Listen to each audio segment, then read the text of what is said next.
Hello students, this is an important question. The question reads like this. Describe the sites of portocaval, sites at which the portal vein and the inferior and superior vena cava.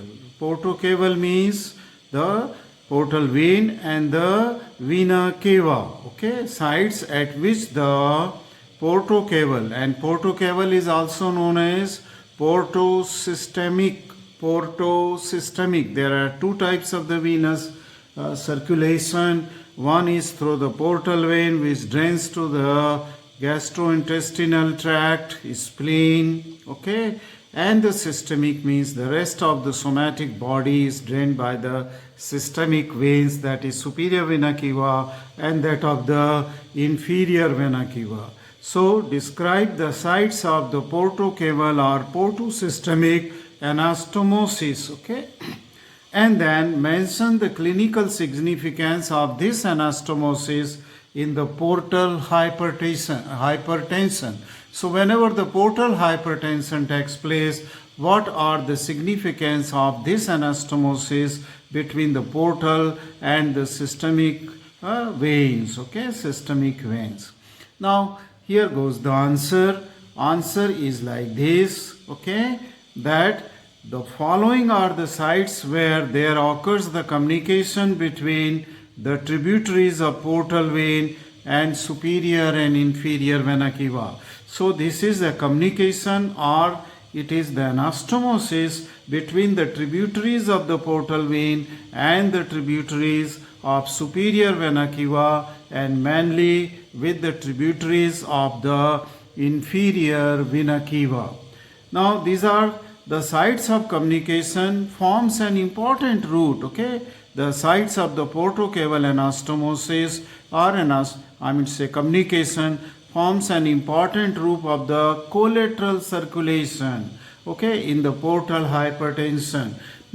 As the portal hypertension takes place, then there is the reversal of the flow of the blood. That means it goes from portal veins to the systemic veins, okay, by passing through this, passing through this anastomosis. Now, let us come first to the portal hypertension. What is portal hypertension? The portal hypertension is the, that means the increase in the pressure, okay, venous pressure.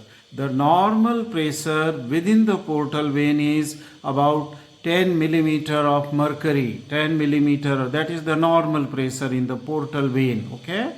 Okay, if there takes place an obstruction, then in the flow of this portal vein, this may lead to the increase in the pressure within the portal vein and its tributaries. So the pressure increases within portal vein and its major and minor tributaries of the portal vein, okay, because of the blockage in the portal vein, okay, or in the root of the portal vein, that is in the flow of the portal vein, okay. Now, these tributaries, okay, the pressure is more than 40 millimeter of mercury, okay. Then if the pressure in the portal vein is more than 40 millimeter of mercury, it is said to be the portal hypertension. So when the portal hypertension takes place, normal this pressure within the portal vein is 10 millimeter of mercury. It may go right up to the 40 millimeter, and then if it crosses the 40 millimeter, then we say that it is the portal hypertension has taken place, okay.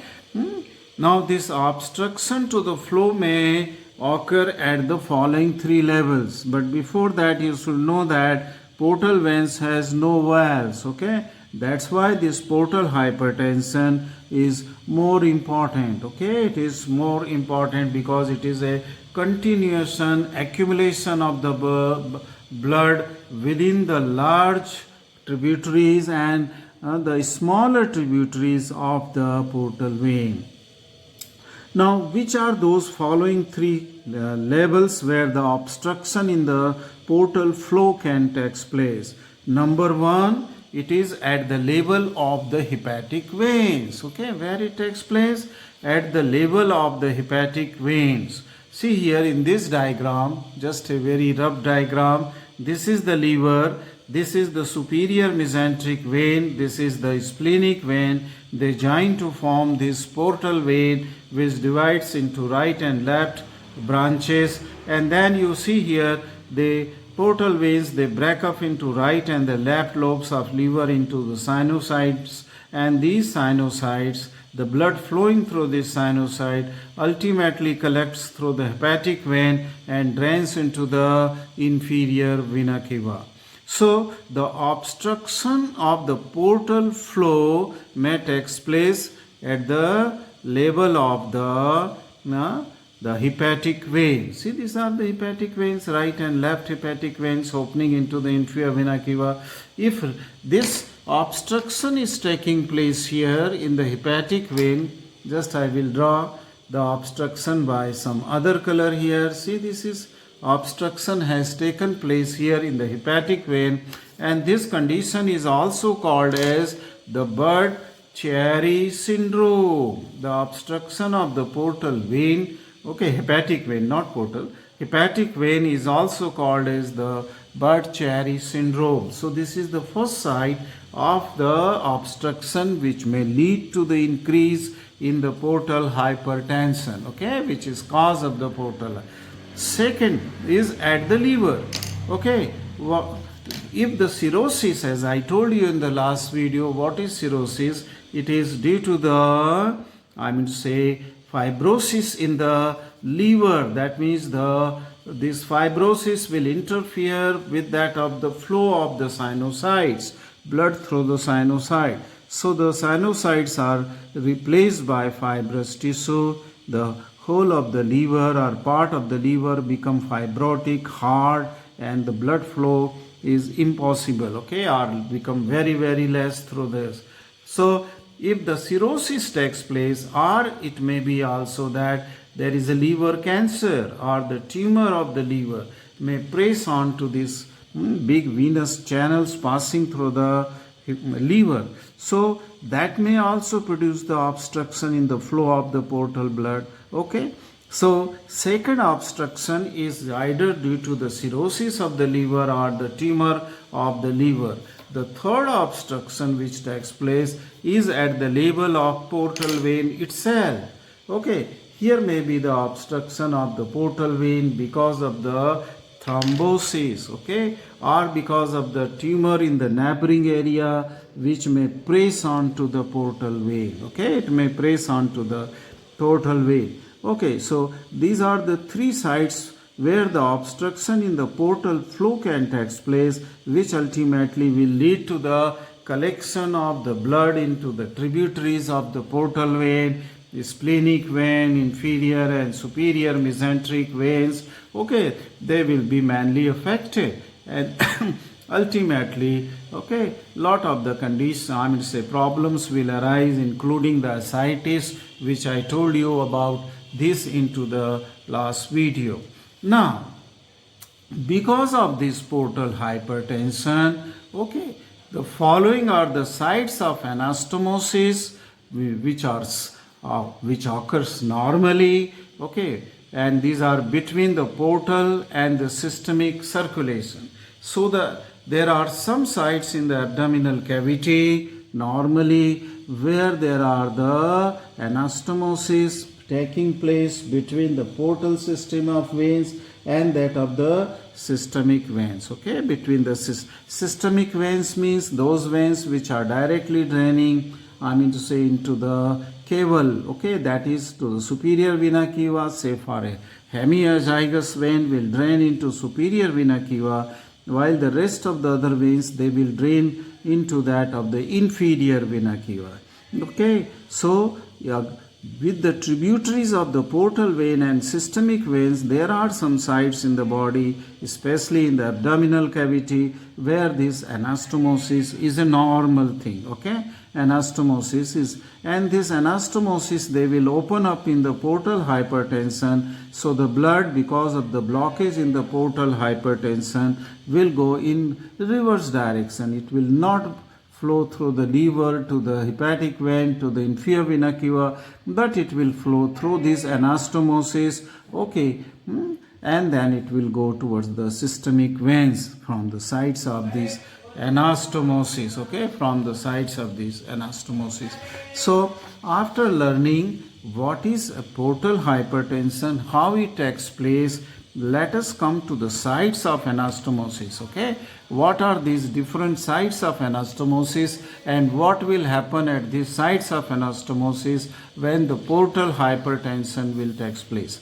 Okay, let us see the first site, okay, which is most important at the lower end of the esophagus, okay. This is the site at the lowest end or the lower 1/3 of the esophagus, okay. These are the sites of the portal and the systemic anastomosis veins, okay. Now this communication at the lower end of the esophagus, it takes place between the portal and systemic vein. Which are portal vein? A represent the tributaries of the portal vein and B represent the tributaries of the systemic vein between which the communication or anastomosis will take place. So at the esophagus there are esophageal tributaries of the left gastric vein. The left gastric vein drain directly into the portal vein, okay. So the tributaries of the left gastric veins which are present at the terminal end of the esophagus, okay, and they are the tributaries of the portal vein. While on the other hand, these tributaries of the left gastric vein have an anastomosis here at the lower end of the esophagus with that of the esophageal tributaries of accessory hemiazygous veins. Accessory hemiazygous vein opens ultimately into the azygous vein, which in turn open into the superior vena cava. So there are the tributaries of the esophageal vein which opens into the ultimately in superior vena cava, and these are systemic vein. The one was the portal and this is. So between the tributaries of portal and systemic vein at the lower end of esophagus, this venous anastomosis takes place, okay, venous anastomosis. So what will happen if there is a portal hypertension at this site at the lower end of the esophagus? So the clinical significance of this anastomosis at the lower end of the esophagus is that during the portal hypertension, these veins will become dilated and may rupture, okay. They will become dilated, tortuous, and they may rupture in esophagus. And because this is the venous blood which is directly pouring now because of the rupture of these into the esophagus, lumen of the esophagus, there will be the vomiting of the fresh blood, okay. It will be the vomiting of the blood, and this vomiting of the blood is called as hematemesis. Hematemesis, okay. So this is the vomiting of the blood will take place because of the portal hypertension, okay. So this is the site where at the lower end of the esophagus, okay, where this anastomosis is taking place, and this will happen in the portal hypertension. So if a patient comes with the fresh blood coming as the vomiting, then you should suspect the hematemesis, okay, hematemesis, right? In portal hypertension, otherwise in normal case, okay, where there is no hypertension in the portal vein, these anastomosis are there, but they are, blood may be circulating from here and there, but then these are causing no problem, okay, these are not, okay, and these anastomosis are also not that much sufficient that they will shunt the blood from the portal to that of the systemic anastomosis, okay, and there will be lot of problems takes place, one of which I said that is ascites. Now let us come to the second important site where this portocaval anastomosis takes place. It is at the umbilicus, okay, it is at the umbilicus, and it is communication between the tributaries of the portal vein A and tributaries of the systemic vein B. So what is in A? these are para-umbilical veins, okay, which opens in the left branch of the portal vein. That means the blood from the umbilical region which goes towards the left branch of the portal vein in the porta hepatis here. These para-umbilical veins, they run along in the falciform ligament from umbilicus along with the ligamentum teres, and then these veins, they open into the left branch of the portal vein. Okay, and this left branch of portal vein, it opens, means these are the tributaries of the portal vein. Okay, they are the portal part of the anastomosis. Then B, and this anastomosis takes place here at the umbilicus. Okay, at the umbilicus. See here, this is the umbilicus here, and you can see in this umbilicus part here, this is the para-umbilical vein which is going and opening into the left branch of the portal vein. This is the right branch of the portal vein. This is the left branch. This is the portal vein proper, which is formed by the union of the splenic vein and the superior epigastric vein. So from here to here is 8 centimeter of the portal vein. And to this splenic vein, the vein coming is the inferior mesenteric vein, and this is the superior mesenteric vein is there. Yes, see, in the first part we have seen that at the lower end of the esophagus, this is another side. So this is the stomach, this is the lower end of the esophagus, and here you can see that this is the esophageal branch of the left gastric vein, which anastomose here with this tributaries of the accessory hemiazygous vein at the lower end of the esophagus. Okay, so this is first site. Okay, right, this is the second site at the umbilicus. Okay, where let us see which are the systemic vein which are present at the umbilicus to anastomose with the tributaries or para-umbilical veins here. Now these are superior epigastric, which is a branch of the internal thoracic, inferior epigastric, which is branch from the external iliac. So superior epigastric and the inferior epigastric veins, they are also present. Beside this, there is the presence of the posterior intercostal and the lumbar veins. They will also form an anastomose. So many systemic veins are there, superior and inferior epigastric, lumbar veins and the subcostal veins, intercostal veins. They will anastomose with the para-umbilical vein, which is portal here. And this is that anastomosis which takes place, okay, at the umbilicus. Okay, at the umbilicus. Now when there is a portal hypertension, these all veins will become dilated, because now the blood is passing from para-umbilical vein in the reverse direction, and because of anastomosis, it will then pass through the superior and inferior epigastric vein, okay, intercostal vein and the posterior abdominal veins, okay, posterior intercostal and lumbar veins, okay, which are systemic vein. And here this, all these veins, they will become dilated, okay, tortuous, dilated and tortuous, and it will appear as if there are so many veins are coming out from the umbilicus which are dilated and tortuous. Now if you see this clinical significance in portal hypertension where they become enlarged, okay, and tortuous, it is the in portal hypertension superficial veins around the umbilicus become distended and tortuous. That is called as varicosity. Okay, the dilatation of this vein produces radiating veins from umbilicus. So many veins will come as if they are arising from the umbilicus and going to the periphery of the umbilicus. Okay, it is going to the peri. Now this is called as the caput medusa. So if in your patient, if you see the umbilicus and then so many veins, tortuous and dilated veins are radiating from umbilicus to periphery, that condition is called as caput medusae, and then you should immediately think of the think of the portal hypertension. So this is due to the portal that should come into your mind. Okay, and this is because of the anastomosis between the portal and the systemic veins.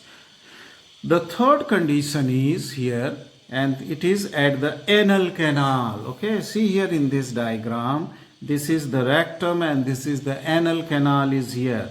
Here this is the inferior mesenteric vein, which is superior rectal vein. To begin with, it is superior rectal vein. Then there are other two rectal vein, middle and the inferior rectal vein. Superior rectal vein through the inferior mesenteric vein will drain into the splenic vein, which will form the portal vein. That means blood from superior rectal vein goes to the portal vein. So it is a part of the portal vein. On other hand, the middle and inferior rectal vein, it drains into the internal iliac vein. So it is part of the systemic vein because the blood will go to the inferior vena cava. So let us see what are those vessels. Portal vessels, tributaries and systemic tributaries. Portal tributaries are superior rectal vein, which is portal tributaries. Then the middle and inferior rectal vein, they are systemic, coming from the, draining into the inferior iliac vein. So this is at the anal canal. Now what is the significance of the portal hypertension at the anal canal? Now distension of these communicating channels will result into hemorrhoids. Hemorrhoids means piles.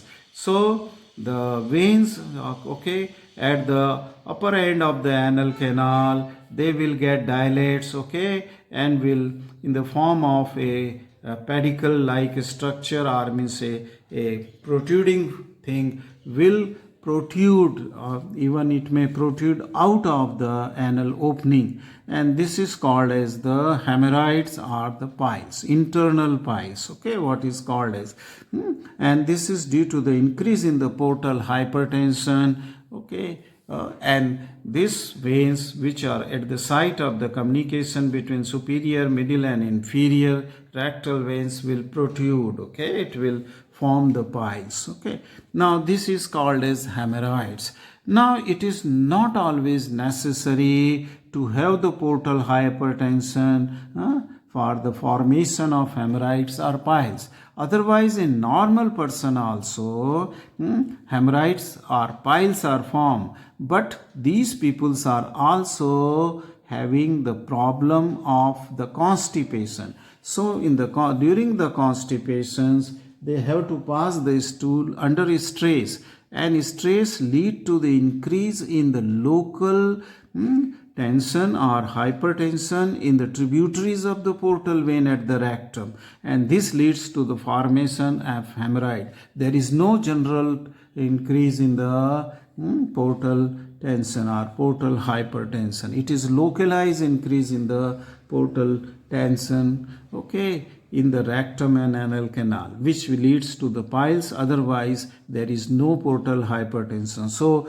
you should not always think that the portal hypertension above 40 millimeter of mercury is the cause of the piles. It may be in a normal person, due to the strenuous, stool passing, in constipations, Right. Then the fourth site is at the back of the colon. So there is ascending colon and then there is a descending colon, which is retroperitoneal. That means they lie behind the peritoneum on through the posterior abdominal wall.